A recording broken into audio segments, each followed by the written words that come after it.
Okay. Thanks so much for having me here. Merci de l'invitation. Merci de l'invitation et je suis particulièrement enthousiaste d'être ici parce que c'est un mouvement qui se déroule près de chez moi puisque je suis actuellement résident à Londres et que ça fait un petit moment que nous essayons de lancer un tel mouvement à Londres. In London for over a year now without much success. And one of the Ce qui est vraiment beau pour moi quand je regarde un tel mouvement, c'est parce que c'est un mouvement à la fois familier et un mouvement différent. I think for the last at least Depuis les dernières 15 années, il y a eu une sorte de réinvention de la démocratie. democracy. And what's so beautiful about it is that it's a convergence. Ce qui est magnifique, c'est que c'est une convergence d'expériences, d'expérimentations qui viennent de toutes les parties du monde. When I was involved in the global justice movement around 2000, 2001, Quand j'étais engagée dans le mouvement de justice globale en 2001, j'ai essayé de comprendre les origines d'un monde des signes qu'on fait avec les mains, les procédures qu'on met en place, et je me suis rendu compte qu'elles venaient de partout. technology we were using, and they came from everywhere. So there was creativity going on in the forests of Chiapas or Brazil, or the landless peasants movement there with. Donc il y a de la créativité partout, elle vient du Chiapas, elle vient aussi du Brésil, du mouvement des sans-terre, du mouvement des paysans sans-terre, elle vient aussi des squats en Allemagne, elle vient de El Alto en Bolivie, en Amérique du Sud, et toutes ces formes de créativité contribuent à une réinvention de la démocratie directe. Create direct democracy, a real genuine direct democracy. And for me, it was especially sort of. Pour moi, c'était particulièrement bizarre de voir ce mouvement pour la justice globale parce que j'avais vécu à Madagascar pendant 2 ans. I had lived in Madagascar for 2 years, and I was watching Americans who pride themselves on being, some great democratic society. Parce que je regardais les Américains qui sont si fiers d'être une grande démocratie. Regardez finalement comment se construit la démocratie parce qu'ils ne connaissent rien et ils avaient à apprendre de tout ça. How to do in Madagascar as a matter of course. But we had a fantasy at that time that gradually these new forms of democracy would become universal. So when people, that it would move from the great sort of summit to the spokesman. Nous avions cette espèce de rêve que ces nouvelles formes de démocratie deviendraient universelles, que les conseils qu'on avait créés se répandraient un peu partout, y compris dans des institutions. That this would these new forms of democracy would spread, every national culture would take and provide their own version. Il y a des choses remarquables qui ont eu lieu, mais ça n'a pas marché. Bien sûr, on a renversé le consensus de Washington, mais la démocratie directe ne s'est pas imposée. But the ideas of direct democracy didn't seem to go anywhere. Et puis en 2011, c'est apparu un peu partout. Emmanuel Wallerstein, par exemple, a parlé de la révolution mondiale de 2011. In the same sense as 18. De même que les révolutions de 1848 ou 1968, personne n'a pris le pouvoir, mais ça a transformé le monde. It transformed the world system. And in 2011 représente une rupture au sens où ça nous fait repenser ce que c'est réellement la démocratie. Actually is. After the suppression of the camps and for example, in North America, here in Europe. Donc tout le monde a dit que le mouvement était mort, qu'il n'avait pas marché. Everybody said the movement failed, it never achieved its objective, it was dead. Everyone from mainstream pundits to sort of Marxist theorists. In fact, then you have such. Et tout d'un coup, il y a des choses qui se passent en Turquie, en Bosnie, à Hong Kong, et la conception de ce que c'est qu'un mouvement démocratique est transformée totalement parce que ça ne se passe plus dans l'appareil d'État, ça se passe en dehors de l'appareil d'État et ça questionne sa légitimité. But rather creating a space outside the state apparatus, so as to threaten that apparatus with complete delegitimization. L'explosion de la démocratie directe telle qu'on la voit en France, aujourd'hui, c'est une des versions les plus inspirantes de ce type de processus. I think has happened, probably the most inspiring version of that we've seen since 2011. And it raises. Ça pose la question de la relation entre les formes de démocratie qui marchent du bas vers le haut et celles qui fonctionnent à l'inverse dans l'appareil d'État. Forms and those already working within the state apparatus. Je dis toujours que je suis un anarchiste parce que j'aime travailler dans ces espaces préfiguratifs qui se situent en dehors du système. Donc il est crucial que ces espaces existent et en dehors du système, ils ne peuvent pas s'intégrer au système sinon ils disparaîtraient. Yet at the same time, Et en même temps, il faut une manière de pouvoir créer des alliances entre ces espaces et les gens qui travaillent à l'intérieur du système. there must be some way of creating alliances between those spaces and people working within the system. Sans compromettre l'intégrité de ces espaces, mais sans compromettre non plus la possibilité pour les gens qui travaillent à l'intérieur du système d'obtenir des résultats. Je ne pense pas que ça ait encore marché, mais ça fait seulement quelques années depuis 2011. Il y a un an, juste pour donner un exemple, un an et demi, j'étais en Syrie, dans la partie du Kurdistan de Syrie. Donc ils ont créé un système assez unique de pouvoir, un système duel de pouvoir, où les mêmes personnes s'occupent des deux aspects. Where the same people set up both sides. That is to say. Donc il y a une partie qui ressemble à une structure d'État avec un parlement, des ministères. Mais en même temps, ils ont des assemblées de démocratie directe qui marchent du bas vers le haut. Different levels. Et on a besoin d'avoir les deux parce que pour gérer les outsiders, il faut avoir quelque chose qui soit une sorte de gouvernement. Mais ils ont insisté sur le fait que ce n'était pas un État parce que les gens armés répondaient aux assemblées qui fonctionnent du bas vers le haut et non pas à l'autre partie du système. This is a particular. C'est une solution particulière dans un contexte particulier, mais ça nous permet de penser les différentes solutions possibles pour réfléchir à cette question. It could work is extremely important right now. Maybe I'll throw that out at the beginning. Ça, c'est quelques pensées que je voulais développer pour commencer. Merci.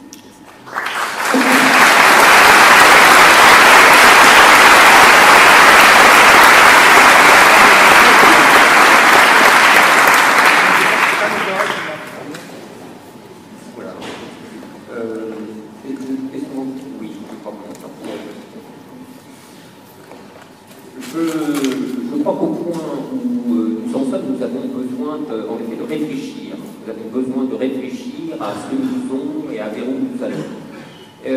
Alors évidemment, la grande erreur, c'est de toujours rabattre ce qui se passe dans le présent sur des expériences passées, comme si l'histoire procédait par des calcomanies. Et en réalité, elle ne cesse d'inventer.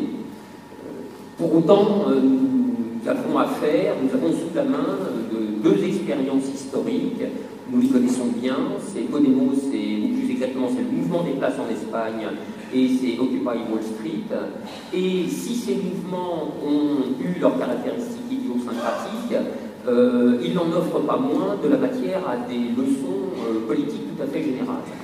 Alors oui, chacun de ces mouvements, et le nôtre aussi, a sa part de singularité.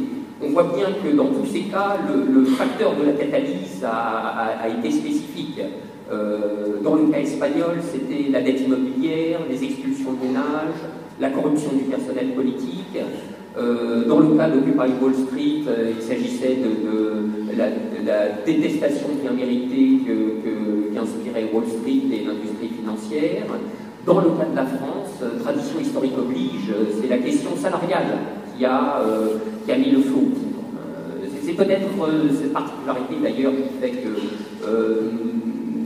je ne sais pas, nous avons peut-être un rapport spécial à la critique du capitalisme, puisque du capitalisme, le salariat est le cœur. Ceci étant dit, quelles leçons pouvons-nous tirer des deux expériences précédentes, KILCM et Occupy Wall Street? Je voudrais commencer rapidement par Podemos, puisque je ne sais pas comment le dire, mais pour moi, en quelque sorte, c'est un contre-exemple. Voilà. J'ai vu beaucoup, si vous voulez, le commentaire médiatique est souvent paresseux, il s'est empressé de dire que nous étions en train de recréer Podemos. Pour ma part, je ne crois pas. La première partie de l'arc Podemos est très intéressante, évidemment. C'est ce qui émane directement du mouvement des places, ce sont les cercles, etc. La deuxième partie de la trajectoire Podemos est terriblement décevante. C'est la normalisation et le retour à l'écurie institutionnelle électorale. Un parti classique, avec un leader classique, qui joue le jeu classique de l'élection et qui se retrouve à faire la tambouille ultra-classique de la coalition gouvernementale dans les assemblées parlementaires. Alors évidemment, c'est un triste destin. Et je ne pense pas que ce soit celui auquel nous puissions aspirer. Quid d'Occupy? S'il ne l'avait dit lui-même, exprès pour provoquer David Graeber, je dirais ceci: Occupy Wall Street n'a rien produit, mais c'est parce que je suis un théoricien marxiste, hein, probablement, que je dis ça. En réalité, je sais bien que cet énoncé est faux, hein, mais j'ai annoncé la couleur, c'est une provocation. Occupy Wall Street a produit des choses, lesquelles? Occupy Wall Street a produit des choses à l'intérieur de son propre périmètre, pour commencer. Ce sont des expériences, et pour le coup, la chose vaut également pour ce qui se passe place de la République, ce sont des expériences transformatrices pour les individus. Ça change les individus, ça les modifie. Il y en a qui naissent à la politique, ça accomplit des transformations extrêmement profondes et durables chez les individus. Et ça, c'est déjà quelque chose. Et puis, au dehors des limites du périmètre de la place, d'autres choses ont été produites que David Graeber a mentionné. L'émulation, l'exemple, en effet, ce n'est pas un hasard si quelques années plus tard, il y a Taksim, et puis si après il y a Hong Kong, et puis après si il y a la Nuit debout à la place de la République. Nous nous en imitons et cette émulation-là est bonne. Mais pour autant, il est vrai que, du point de vue de la politique macroscopique, il me semble que Occupy Wall Street n'a pas produit d'effets. Plus exactement, il les a produits d'une manière assez particulière. Je serais tenté de dire que la possibilité d'un Bernie Sanders est le produit du cheminement souterrain de ce qui s'est passé à Occupy Wall Street en 2011. Et ça n'est pas rien, on l'accordera. Jamais on n'a vu un candidat de cette sorte concourir dans des primaires américaines. Mais pour autant, paradoxe, Occupy Wall Street, qui se voulait radicalement hors des institutions, aura en quelque sorte fourni un input pour le fonctionnement interne des institutions, même si c'est un fonctionnement renouvelé, qui nous est plus sympathique, etc. On l'accordera que Bernie Sanders n'est quand même pas de la dernière radicalité, mais comparé à ce qu'était le Parti démocrate, évidemment, c'est une innovation tout à fait considérable. Et je crois beaucoup à cette théorie du cheminement souterrain, je crois beaucoup à cette théorie des processus volontaires. J'ai eu l'occasion de dire il n'y a pas longtemps à la télé debout que même si nous échouons, nous n'aurons pas échoué. Même si nous échouons, nous aurons produit quelque chose parce que ça se retrouvera. Ça fera son chemin dans les esprits. On a planté quelque chose dans les têtes. Ça finira par ressortir à un moment ou à un autre. Ça, n'ayez aucune crainte. Il y a une génération de lycéens incroyables qui est en train d'arriver, qui sont chauds bouillants intellectuellement, politiquement, etc. Si je voulais me livrer à l'exercice de la prophétie, la grande révolution, ça sera entre 2025 et 2030. Quand ces gens, vous voyez, quand ces minots-là vont arriver lancés, comme des balles, je peux vous dire que le gouvernement de l'époque aura du souci à se faire. Bon, alors en même temps, oui, tout ça a été produit, etc. Mais est-ce que ça n'aurait pas pu mieux faire? Et la question se pose pour nous. Est-ce que nous ne pourrions pas ambitionner davantage que ce que nous produisons à présent? Et qui est réel, qui est acquis? Nous arrivons à un point où ce mouvement doit se poser des questions stratégiques. Et les questions stratégiques, ça commence par la question princesse. Que voulons-nous? Que voulons-nous faire? Quels effets voulons-nous produire? Simplement entre nous ou bien au dehors? Et alors là, nous rencontrons la difficulté la difficulté qui pourrait se présenter à nous, si vous voulez, c'est que la Nuit debout soit entièrement absorbée par l'AG. Et que par intransigeance horizontale, etc., nous n'arrivions pas à dépasser le stade de l'AG permanent. Entendez-moi bien, l'AG est le poumon de la Nuit debout. Il n'y a pas de Nuit debout sans AG. La chose est évidente. Je n'en dis pas moins que si la Nuit debout s'arrête à son AG, elle n'aura pas de productivité. Elle sombrera dans le ravissement de soi, aggravé par l'homogénéité sociale, et dans l'improductivité. Et c'est bien ça, c'est la question de quelle est notre productivité politique. Nous n'avons pas de lieu de débat stratégique. Et je suis désolé de le dire, ça n'est pas en AG à 2000, avec 2 minutes de temps de parole, on a des débats stratégiques. L'AG est une libération de la parole, c'est la chose la plus saine de la Terre. C'est le premier moment de la réappropriation politique. Mais nous ne pouvons pas en rester là. Il faut que le mouvement se dote de lieux adéquats pour avoir des débats stratégiques d'une commission supplémentaire s'il y a lieu, et que on ne commence pas à redouter l'organe distinct au motif que c'est là le germe d'une future captation, d'une future séparation, etc. D'abord des organes distincts, la Nuit debout en a déjà, alors évidemment, ça ne vous effraie pas parce qu'il est question de la cuisine, de la sono, voyez, et de la sérénité. J'entends bien qu'un organe distinct chargé de la stratégie, évidemment, il s'y joue des choses qui sont d'un peu plus grande importance. Mais quand même, il faut qu'il y ait cet organe distinct, et cet organe distinct qui peut parfaitement répondre à l'Assemblée générale. Il faut que l'Assemblée générale, par exemple, ait des sessions particulières dédiées à un seul objet, et non pas que ce soit cette succession d'interventions sur les sujets, cette mosaïque de sujets qui passe d'un débat sur les mérites comparés, du salaire à vie et du salaire généralisé et du revenu universel, de la question des migrants, de la question des monnaies parallèles, etc.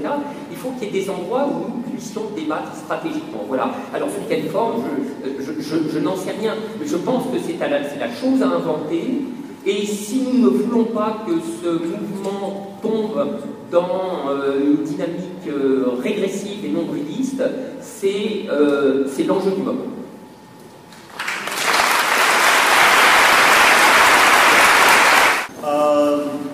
I think that, first of all, a general comment, perhaps a clarification of my own position. Peut-être pour commencer un commentaire général et une clarification de ma position. I have enormous experience of always receiving the same criticism. J'ai une très grande expérience en matière de critiques, ce sont toujours les mêmes critiques que je reçois. In Occupy Wall Street, all of us who are organizing these kind of directly democratic, autonomous, horizontal forms of organizing always got the same lecture. Nous tous qui avons organisé Occupy Wall Street avec des formes horizontales, démocratiques d'organisation, nous avons reçu le même critique. And it always came from people saying, if you want to be effective, you have to have a specific body coming up with strategy. You need to make very specific, articulable demands. So various, you have to be able to integrate the political process. Donc on nous disait, si vous voulez être efficace, il faut un conseil qui s'occupe de stratégie, il faut entrer dans une sorte de processus politique. So for example, one group organized along those lines actually did try to occupy Ducati Park, the same place where we ended up 6 months before we did. Par exemple, un groupe qui était organisé autour de ces idées a essayé d'occuper le parc que nous occupions aussi 6 mois avant que nous l'ayons fait. And 8 people showed up. Il y avait seulement 8 personnes qui occupaient le parc. And then we did, our way, we'll have to say, we reject the legitimacy of the entire system. We're going to create a space where people can think about creating new systems themselves from the ground up. And thousands and thousands of people showed up all over the country. Et donc nous avons dit, nous allons le faire à notre façon, en rejetant la légitimité du système, pour créer des nouveaux systèmes du bas vers le haut, et là, des milliers de personnes sont arrivées de tout le pays. But sure enough, after about a matter of weeks, those same guys showed up and said, okay, now you got them in, now you got to do what we said. Et donc ce qui est sûr, c'est que ces gens, quelques temps après, sont revenus, sont arrivés, ils nous ont dit, bon, maintenant tous ces gens sont là, et donc vous vous organisez de la manière dont nous le proposons. So again, it seems that something similar happened here, in that the organizers didn't really want this to happen. Il semble que quelque chose de similaire est arrivé ici, parce qu'il semble que les organisateurs du mouvement ne voulaient pas véritablement que tout ça se passe comme ça. And I think, maybe people should listen to what people actually want. Donc peut-être qu'il faut juste écouter ce que les gens ont à dire et souhaitent. But, this is not to say, I'm not making a purely anarchist argument here in the sense of the hell of all operating within the system. I'm trying to come up with a more sophisticated idea of how the two can interact. Mais je ne veux pas répondre par un argument purement anarchiste à pas l'organisation dans le système. En fait, je vais proposer un argument un peu plus complexe qui est comment les deux peuvent interagir. Which goes beyond the two alternatives of, complete rejection of any tie, which a lot of anarchists will do, of any ties with anyone working within the system on the one hand. Donc ça veut dire travailler au-delà des deux alternatives, l'une étant rejeter tous les liens avec ceux qui sont dans le système. But also, it doesn't involve people working within the system sort of doing moralistic lectures about how people working outside the system should join in to do all the things that they seem completely unable to do themselves. Mais ça veut dire qu'on n'accepte pas non plus les leçons de morale de ceux qui travaillent dans le système et qui viennent expliquer ce qu'il faut qu'on fasse et qu'apparemment ils sont incapables de faire eux-mêmes. I'm very enthusiastic actually about the possibilities of what's going on in the UK right now for exactly that reason. C'est pour ça qu'en ce moment je suis assez enthousiaste sur les possibilités de ce qui se passe en Angleterre justement pour cette raison-là. If you look at what happened in Syriza, for example, they really co-opted social, very, very vibrant social movements that had existed before, and almost all of those social movements have been destroyed as a result. Si vous regardez ce qui s'est passé avec Syriza, ils ont vraiment coopté les mouvements sociaux très dynamiques qui existaient auparavant et ça les a tués. Podemos, I agree, it started better, but now it seems to be going the same route. Podemos, ça a mieux commencé, je suis d'accord, mais il semble que ça prenne le même chemin. But the people in the Labour Party are surprised even themselves by taking over the Labour Party in the UK are very self-conscious about trying to see if there's a way not to let that happen. Et les gens qui ont pris le pouvoir dans le parti travailliste en Angleterre sont eux-mêmes surpris d'avoir pris ce pouvoir et se demandent comment, ils sont très conscients de ce qu'ils veulent éviter, de comment essayer de faire les choses. Perhaps I shouldn't say this, but I've actually been contacted by people within the Corbyn camp asking me to write articles in The Guardian calling on people not to wait for Labour to solve problems for them and to get out on the streets and occupy things and do direct action themselves. Okay. Je ne devais peut-être pas dire ça, mais j'ai été contactée par des gens de Corbyn, du clan Corbyn, pour écrire dans le Guardian et pour dire qu'il ne faut pas attendre que le Parti travailliste trouve toutes les solutions, mais qu'ils devraient sortir dans la rue pour en proposer eux-mêmes. But, these are frustrated. The very fact that they exist is having a dampening effect on street actions and things like this that they really want to see happen. Ils ne savent pas que parce qu'ils existent, il y a un effet de retomber des mouvements sociaux et qu'il y ait moins d'action. It creates an interesting question. Is this inevitable or is this a way to stop that from happening? Et ça pose une question intéressante. Est-ce que c'est inévitable ou est-ce qu'il y a une manière d'empêcher ça d'arriver? J'ai peur de ne pas répondre à toutes les questions et de vous des réponses dans le désordre. Je voudrais commencer par dire que j'ai été extrêmement sensible à ce que tu as dit, Chantal. C'est Chantal Jacquet, qui est professeur philo à la Sorbonne. Et notamment en faisant le lien avec les états d'urgence. Un inénarrable journaliste de Libération, dont je ne vais pas donner le nom une fois de plus, a fait des gorges chaudes sur le mouvement de Nuit debout en s'interrogeant avec tout ce qu'il fallait de posture pour dire mais pourquoi ces jeunes descendent au moment de la loi travail, ils ne sont pas descendus quand il y avait l'état d'urgence, la descente de nationalité, etc. Comme si nous n'y avions pas pensé. Évidemment, tout ça a été un cumul de choses, et puis à un moment, le vase déborde. Je voudrais dire d'ailleurs à ce sujet quelque chose, parce que vous savez, à force d'être la tête dans le guidon, à force d'avoir le nez sur la chose, on ne voit plus la chose. C'est une personne qui est extrêmement chère, qui m'a conduit à m'apercevoir de quelque chose que je ne voyais même pas. Au nombre des effets qu'aura produit la Nuit debout, il y a que nous avons changé l'atmosphère de la place de la République. La place de la République, depuis plus d'un an, depuis les premiers attentats, était une espèce d'hybride entre un mausolée, un théâtre pour cérémonies étatico-officielles. C'était un lieu sur lequel pesait une chape, mais absolument mortifère, aggravée par évidemment l'état d'urgence, etc. Et la Nuit debout a lavé la passion de la République de toutes ces passions tristes. Enfin, c'est quand même... parce que ce qui se passe est une réappropriation incroyablement joyeuse, incroyablement allègre. Et donc, c'est quand même déjà un très beau résultat, je trouve. Maintenant, je voudrais en venir à la question qui a été posée par Christophe Ramon, mais qui a été aussi évoquée indirectement, directement par David Draper. C'est la question des institutions. Je pense qu'il faut sortir de la question institutionnelle formulée sous l'espèce d'une antinomie. Oui ou non aux institutions. Je pense que ça n'est pas une bonne manière de poser le problème. Le fait institutionnel, très généralement parlant, est inhérent au collectif à partir du moment où on devient suffisamment nombreux. Il ne faut pas se raconter des histoires. Hein. Même l'Assemblée Générale de Nuit debout, que nous croyons parfaitement horizontale, est en partie verticalisée. Elle est déjà institutionnalisée. Il y a des règles. On ne fait pas n'importe quoi. Il y a une règle, il y a une règle du temps de parole. Et une règle que nous reconnaissons à l'autorité de laquelle nous nous soumettons, c'est une forme institutionnelle. Il y a un modérateur ou une modératrice dont nous respectons les consignes.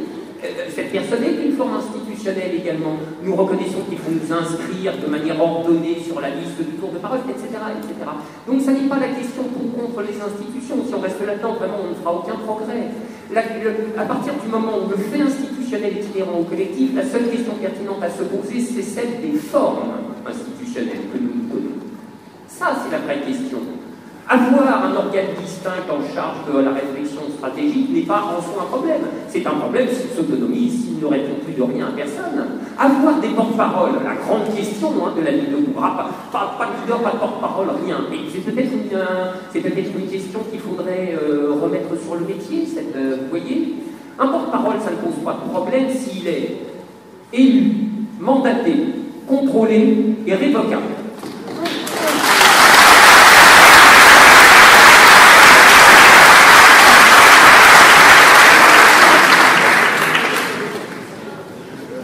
Et alors, en quelque sorte, il faut dialectiser tout ça. J'ai beaucoup aimé l'histoire que David Graeber a racontée sur ces 8 ministres qui sont arrivés à ce petit parc et qui se sont retrouvés tout seuls. Voilà. Et en même temps, l'histoire est drôle, mais je suis obligé de le dire. Je ne vais pas le dire, mais Nuit debout n'est pas sorti du cul d'une poule. Il y a quelques personnes qui s'étaient rassemblés, qui avaient le projet de quelque chose, qui ont travaillé, etc. Il fallait des bardins, des solos, des trucs comme ça. Et penser que les mouvements naissent comme ça par génération spontanée à partir de rien, c'est vraiment croire à l'Immaculée Conception. Ou alors que les bébés arrivent par les cigognes. Mais non.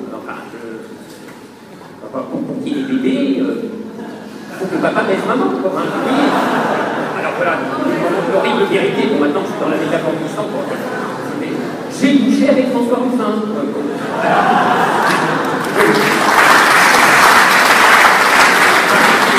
C'est horrible, je vous appelle dire parce qu'en fait on était beaucoup plus nombreux que ça. Voilà. Mais, alors, bon, voilà, ça s'est fait, et puis il y a eu ce comité, et puis le comité, lui, son projet c'était de passer la main. Je veux dire, le 32 mars, on passe la main. Voilà, c'est ça. Et après, le mouvement vit de sa vie propre, etc. Donc, c'est d'abord un petit groupe, et puis ça se désinstitutionnalise, et puis ça se réinstitutionnalise, et il faut que nous filions cette dialectique. Et moi, précisément, tout ce que je veux, c'est que nous sortions de cette antinomie infernale entre, allez, pour faire simple, Occupy Wall Street et Podemos. Mais alors, ça suppose de penser à nouveaux frais des formes institutionnelles dont nous voulons nous doter. Moi, je n'ai pas d'idée précise là-dessus. Donc, c'est un sujet de réflexion collective. Je voudrais dire un mot sur le... J'ai été très sensible à ce qui a été dit sur... Je ne sais pas où est l'intervenant. Ah oui, ça y est, je vous vois. Il est suffisamment grand comme ça. Sur la révolution Kurdistan, c'est vraiment très utile. Alors moi, je suis très ignorant de ces choses, donc je pense que l'internationalisation de notre mouvement est l'une de nos tâches les plus urgentes. Alors nous avons de la chance, c'est en train de repartir en Espagne, de partir en Belgique, etc. Il y a eu une Nuit debout à Berlin, il y en a eu une à Turin, etc. Je pense que c'est très très important. Alors, et pour le coup, c'est vraiment l'internationalisme, mais au sens étymologique du terme. Vous voyez, ça se passe en premier lieu dans les pays concernés, mais ça se passe dans un réseau qui s'émule, qui s'intraffecte, et qui a aussi la bonne propriété de leur faire un peu plus peur à tous. Et si dès lors qu'ils commencent à voir que c'est toute la peine qu'ils s'embrassent, évidemment, ça commence à les effrayer davantage. Et alors, dernier point, dans cette question institutionnelle, évidemment, oui, il y a la relation avec les syndicats, extrêmement problématique, je l'accorde tout à fait, mais absolument nécessaire, vital, si nous voulons sortir de notre entre-soi. Et en effet, la convergence des luttes, c'est aussi par là que ça passe. Si vous voulez connecter deux univers sociaux aussi hétérogènes que, disons, le militantisme de centre-ville, nous, et le gros des classes ouvrières, il n'est pas concevable de ne pas passer par des organisations de salariés. Bon, avec leur lumière et leurs ombres, je le fais.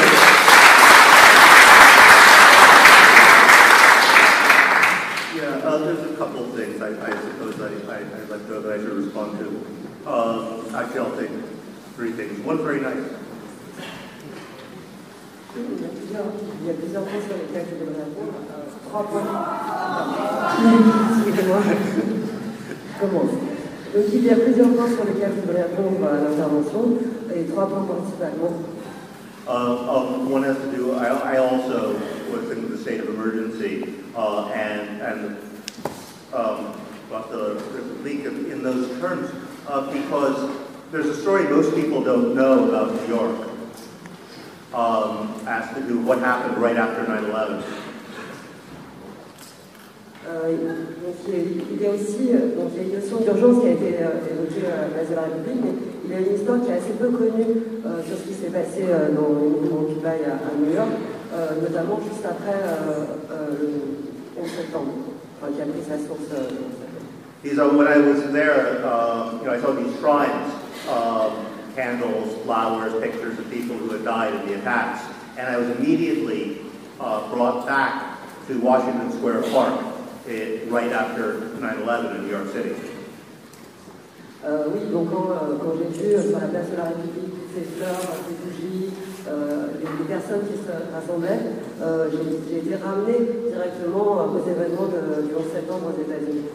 Most people don't know actually what happened that the actual survivors of 9/11 and people who knew people who had died, the people most directly affected by the attacks, started a peace movement almost immediately.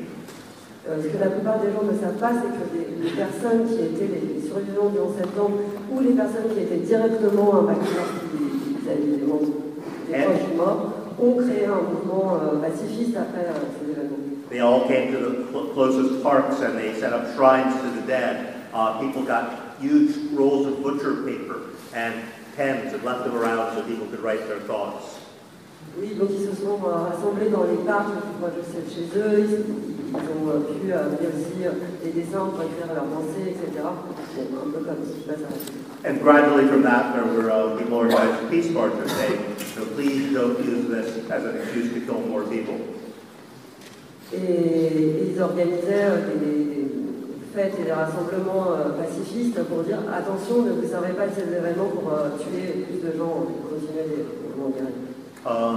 Then one day, after maybe 2 weeks after the attacks, we all went to the park and it was all gone. Everything had been removed.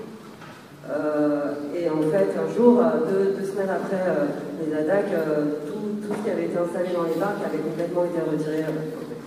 And we were told, the government wants to preserve this forever, so they took it to the Smithsonian Museum. It will all be cataloged and kept there. But in fact, every time we set up more shrines, they took them away immediately. Oui, donc on nous a dit que c'est parce que le gouvernement voulait conserver en fait tous ces témoignages, etc. Ils ont été transportés au Smithsonian Museum et en fait, ça a été un prétexte pour tout retirer systématiquement. So I think it's very, very symbolic that same shrine is right there. So it's as if those gatherings had turned into Occupy. Which remember Occupy Wall Street was right next to where the Twin Towers had been. Et donc je trouve que c'est très symbolique que ces rassemblements se transforment en occupation et notamment que ça se soit fait juste sur le lieu du enseignement. So I wonder that might be one of the things that makes it possible to have this thing here. Fusion between those things, something to think about.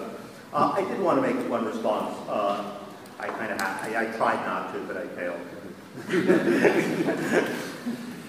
Donc, je me suis demandé en fait si vraiment les deux mouvements avaient eu un lien et je pense que oui et au final là j'ai essayé de faire une réponse, une seule réponse mais j'ai échoué. To say that Occupy Wall Street achieved nothing can only work as a purely circular argument. Et l'argument est de dire que le mouvement Occupy Wall Street n'a donné lieu à rien et en fait un argument circulaire qui tourne en rond en fait sur lui-même. It's only if you decide that the only effects you're willing to recognize are the specific effects that Occupy Wall Street refused to do. C'est seulement si vous considérez que effets qui sont pris en compte pour savoir si le mouvement a donné lieu à quelque chose, ce sont précisément les effets que le mouvement refusait par essence, c'est-à-dire institutionnels. Because you have to understand the political context of the time. The debate in the months before Occupy Wall Street was all about budget cutting and the need to destroy the remaining social welfare programs in America. Oui, puisqu'il faut prendre en considération le contexte politique, tous les débats politiques à l'époque tournaient sur les réductions budgétaires et sur la destruction du système de santé et de sécurité sociale. That ended immediately and hasn't returned. Those efforts to cut Social Security, to cut all the social welfare programs, that ended. You know, it was completely off the table after Occupy. Ah, et en fait, toutes ces orientations qui ont voulu casser le système de sécurité sociale, en fait, se sont complètement stoppées après le mouvement Occupy Wall Street. And to say that cultural change is trivial would be like saying that the changes wrought by feminism are trivial. Et le fait de dire que le changement culturel qui s'est produit à ce moment-là est trivial, c'est comme dire que le mouvement féministe est trivial. I mean, real movements actually are the ones that do create a social and cultural transformation, and that's what Occupy did. Les vrais mouvements de transformation, les vrais mouvements sociaux sont des mouvements qui créent une transformation sociale, et c'est ce qu'a fait Occupy Wall Street, une transformation des mentalités aussi. Before Occupy, for example, it was completely taboo to talk about social class in America. You just couldn't do it. Avant Occupy Wall Street, le fait même d'évoquer la notion de classe sociale était totalement tabou aux États-Unis, et maintenant, ça se parle. And in addition to that, we not only brought in social class to the forefront of debate, we brought in class power. That's what the concept of the 1% is about. People who can turn their power into wealth and their wealth into power.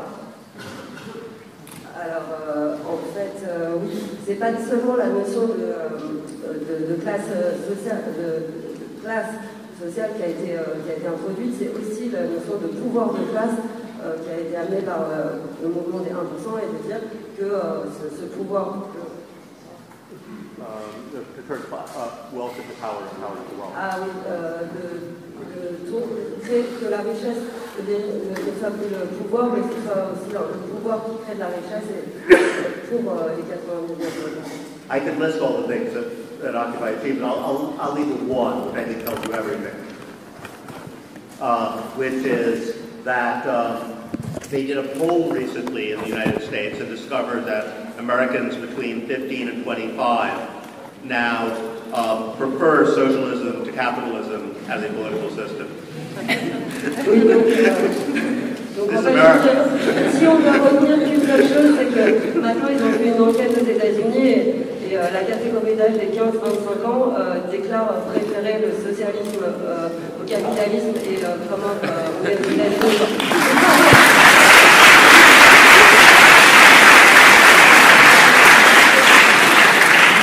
One is a minor correction, but Tahrir Square, they camped in Tahrir Square. I mean, they had like dealer shops in Tahrir Square. It was a city by the time they were. À Tahrir Square, ils sont quand même aussi occupés et fait un campement. Il y avait même des tailleurs, enfin des. Yeah. But I mean, it's a minor point. But I mean, the idea that there's this like. This social illusion. I mean, it's a classic straw man, made-up argument. I'm sorry. L'argument de l'illusion sociale est vraiment classique, et là, moi, je suis pas du tout. Nobody actually thinks that if they occupy a square, it will magically lead to social transformation all by itself. Nobody actually thinks that. Personne ne peut vraiment croire qu'en occupant une place, on va provoquer une transformation sociale majeure.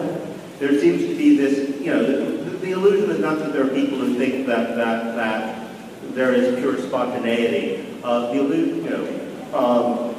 illusion is that there are people who think other people think there is pure spontaneity. L'illusion, c'est de savoir s'il y a vraiment un mouvement spontané. L'idée, c'est vraiment de savoir si d'autres personnes génèrent ce mouvement spontané. But you need someone to do the organizing work and set it off. But once it does, then you can't predict what's going to happen. Évidemment qu'il y a des gens qui vont lancer le mouvement, qui vont l'organiser, mais après, une fois qu'il est lancé, personne ne peut prédire ce qui va arriver. And the question is not, who was planning and organizing this. The question is, why did it work in this juncture, in this way, and take this direction? La question, c'est pas de savoir s'il y a des personnes qui organisent, mais pourquoi et comment et vers où ils organisent le mouvement. I have a friend from Egypt, And she said, for all these years, you're organizing a march, a rally, maybe 100 people show up, you're sad, 1,000 people show up, you're happy. Elle dit pendant des années, on organisait des marches et finalement quand une centaine de personnes venaient, on n'était pas très contents et quand il y avait 10 personnes, on était contents. And then one day 100,000 people show up. Et un jour, il y a 100 000 personnes qui sont venues et là... We got to talk about all the times that people were organizing, it doesn't work.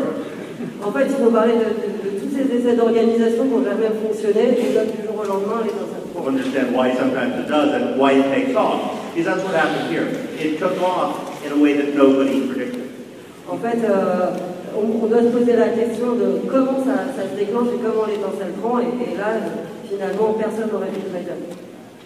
So, I think it's rather than make these very simplistic dichotomies, we need to think about how those things work with each other. Donc, il faut vraiment penser la façon dont ces différentes choses fonctionnent ensemble. I did want to make two very small reactions to one of the questions about broader diversity and one of the questions of violence.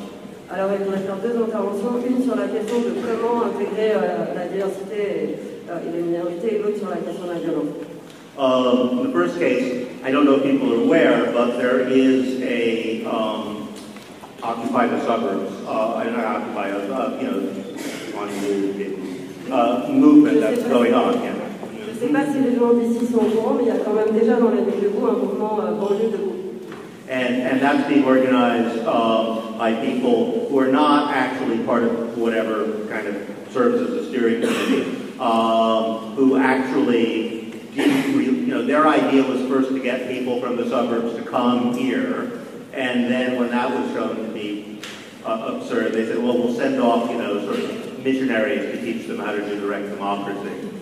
Au départ, c'était pas du tout comme ça que ça avait été pensé. Ils voulaient plutôt faire venir des personnes ici et finalement, ils ont vu que c'est pas comme ça que ça allait se passer, donc ils ont plutôt envoyé des émissaires dans les banlieues pour former les gens pour se lancer dans les banlieues. These are the two ways not to do it. In fact, what's happening is that people are self-organizing. En fait, ce qui se passe, c'est que les gens s'auto-organisent. And there's already somewhere between, there's at least 7 and maybe as many as 20 different suburbs are going to be holding their own assemblies just this week. Et rien que cette semaine, il y a au moins 7 villes de banlieue, peut-être jusqu'à 20, qui s'organisent déjà en assemblée. So yeah, I don't think the question is how to get people involved. The question is how to give them the space to organize themselves, and support them when they do it, which they are in fact doing. Oui, alors en fait la question c'est pas de savoir comment on peut les aider à s'impliquer puisqu'ils s'impliquent déjà et ils savent déjà, mais comment on peut les soutenir dans le mouvement qu'ils organisent déjà en fait. Another question, we always have a question of violence. Pour la deuxième question, il y a toujours un sujet de la violence. It's almost like a ritual, the sort of same debates you see over and over and over again. C'est comme un rituel, c'est le débat qui a sans fin. I think that the most creative solution to this question, or way of framing it, comes from Oaxaca, the Apo movement. Alors la solution la plus créative qu'on a trouvée, elle vient the Apo, they're called Apo. Yeah, there's a movement in Oaxaca. They said, well, rather than talking about this in moral or tactical, strictly in either moral or tactical terms, au lieu de parler, d'adresser cette question uniquement dans des termes moraux ou tactiques, we need to talk about it in organizational terms. Il faut qu'on en parle en termes organisationnels. What is the level of militancy and the forms of organization, of direct action that work with a genuinely democratic movement and which do not?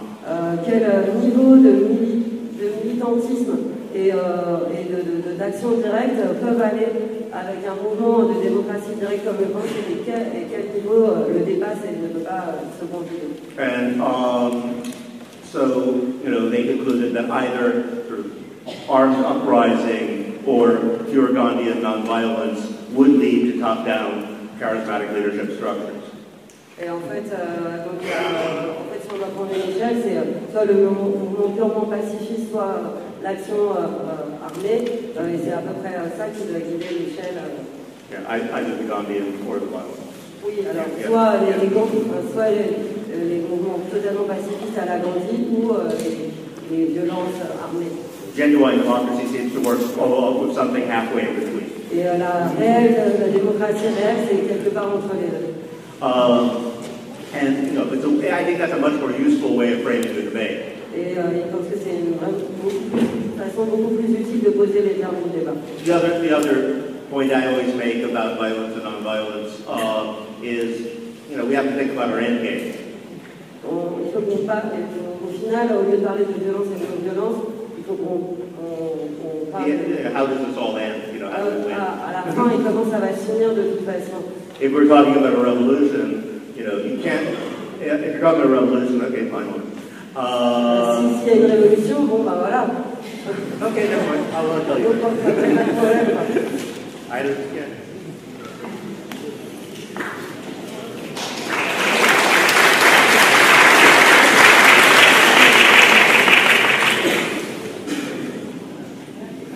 Je commencerai bien par la question sur la violence, mais en même temps,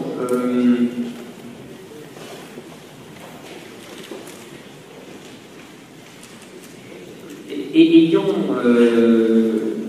été exposé comme je l'ai été jusqu'à présent, je crains que tout ce que je pourrais dire dans cette enceinte sur cette question ne finisse tragiquement détourné par les journalistes qui sont ici, car il y en a sûrement, comme habituellement on cherche le permanencier de la DGSI, bon, bah, il doit y avoir des journalistes aussi.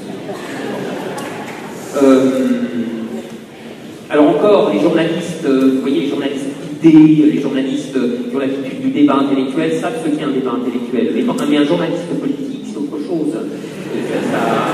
Et oui, c'est un équipement mental qui le destine à suivre le congrès du Parti Socialiste, la primaire de gauche, la primaire de droite, la primaire du centre, etc. Mais si vous voulez, ce sont des formes d'esprit qui reconvertiront immanquablement toute thèse ou toute analyse ou toute réflexion stratégique en mot d'ordre ou en appel. Donc ça finira par « il appelle à la violence ». Oui, des choses comme ça. Bon, déjà, nous avons un portrait dans Libération comme une espèce de criminel par impulsion et par anticipation. À peu près rien fait, vous voyez le tableau. Moi, je me suis retrouvé après le truc de samedi, là, avec un tweet qui disait que, qui me citait, qui disait décrétons la grève générale. Alors, c'est vrai que j'ai dit exactement le contraire. Vous voyez, j'ai dit non, la grève générale ne se décrète pas. Et puis dans la phrase d'avant, j'avais dit je n'appelle pas à la grève générale. Oui, je le sais, l'intellectuel perché sur ses 4 palettes là, qui appelle à la grève générale, c'est le bouffon, mais vous voyez, dans toute sa splendeur. Et en même pas complètement qui déterre, je m'en rends compte. Quoi. Et pourtant, voilà, citation, décrétons la grève générale. Donc voilà ce que ça donne au bout, si vous voulez, de l'alambic à trituration médiatique. En sortie de, vous voyez, hein, en sortie de l'alambic, ça donne ça. Si je dis une chose sur la violence, j'imagine le truc, quoi. Alors voilà, pourtant je sais un peu ce que j'en pense. Alors, mais je vais dire juste la chose suivante.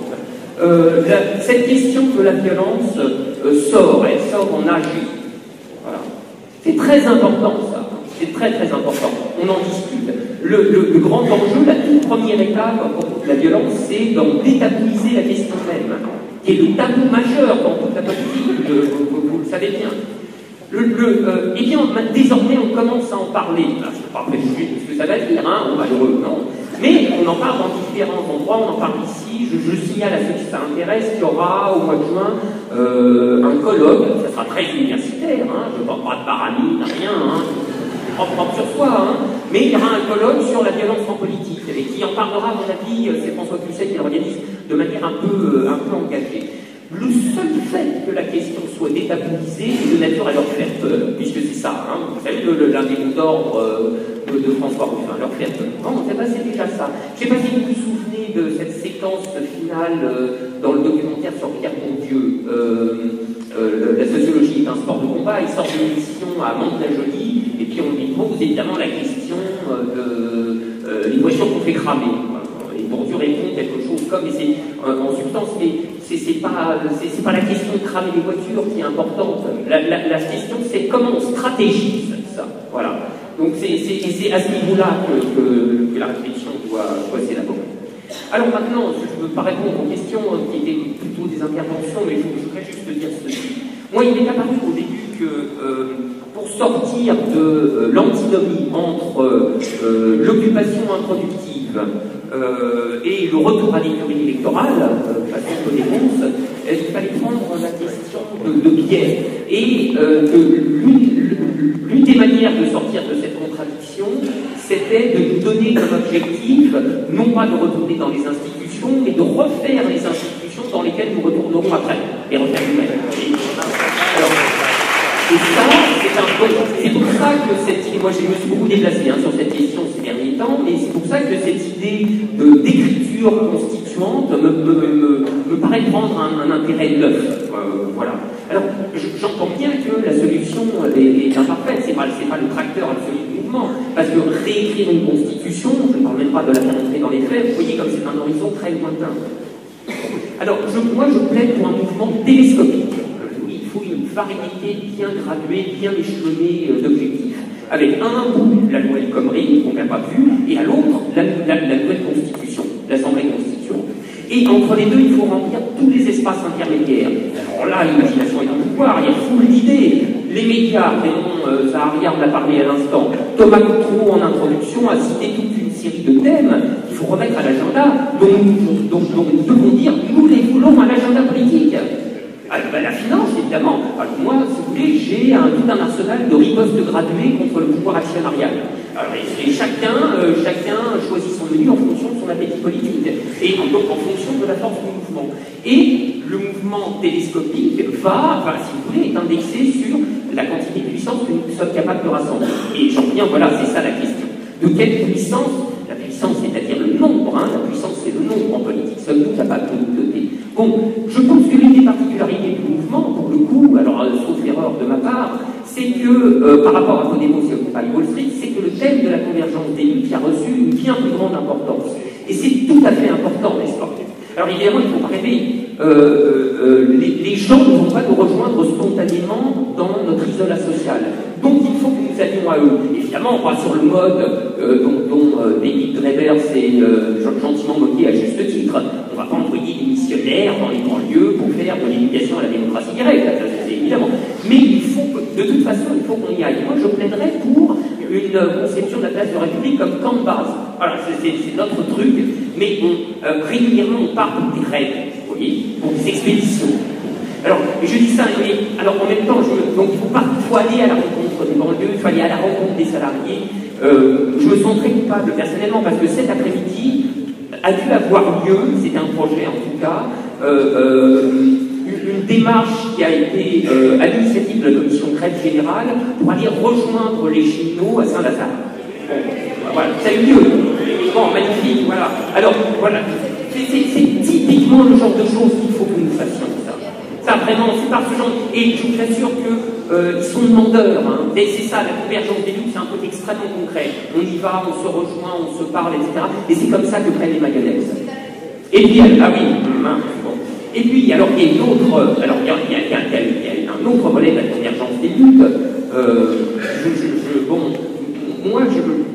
Alors, on me dit que je n'en parle pas, je suis bien désolé, mais c'est un truc que j'ai mis à notre ordre du jour, en tout cas, vraiment de très bonne heure, dont j'essaie de parler chaque fois que j'en ai la possibilité, c'est-à-dire le temps, l'espace, etc. C'est cette convergence dont on a parlé à maintes reprises ici, c'est celle avec les quartiers. Alors oui, ça, évidemment, c'est la stratégie, mais c'est à la fois la plus stratégique, la plus difficile à accomplir.